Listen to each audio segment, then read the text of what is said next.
iyi uwe ọcha ọkachasị na mmemme dị iche iche abụrụgozi ihe eji mara ọtụtụ ndị mmadụ bụ ndị Igbo ma o chiri echichi ma o chiri tutu ruo mgbe a ụfọdụ ụmụ nwoke na ụmụ nwaanyị bụ ndị Igbo na-eyigasị uwe na-acha ọbara ọbara maka mmemme dị iche iche kwenye na mgbe ọgụ gara ịmara obi ndị mmadụ banyere ihe gbasara iwe mgbanwe na-aga na-eyizi uwe ọcha ma wetara anyị akụkọ a.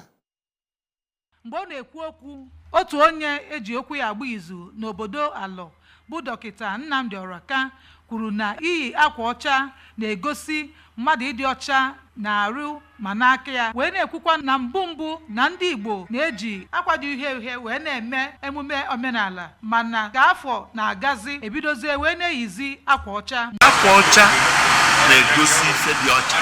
Anyị nọ dịka ndị na-asọpụrụ obodo na-eji ozi obodo n'aka ọcha na akwa ọcha.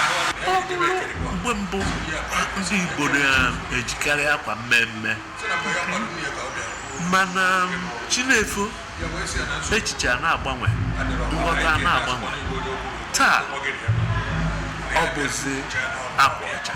Mgbe ọ na-etinyekwa ọnụ n'okwu, onye ọzọ ejikwa okwu ya agba izu n'obodo ahụ bụ Sir Alex Ufondo si na akwa ọcha na-egosi udo, ihe na-enweghị ntụpọ, wee kwuo na ibido yibe akwa ọcha bụ nke bidoro mgbe a nụsịrị ọgụ Biafra na Nigeria. Maka ndị na-eyi akwa ọcha ma na-ebikwa ndụ na-adịrị ọcha, Sir Ufondo doro ha ọdụ ka ha nwee mgbanwe n'omume ha, gbaa mbọ hụ na ha na-ebi ndụ gosiri ụdị akwa ha na-eyi.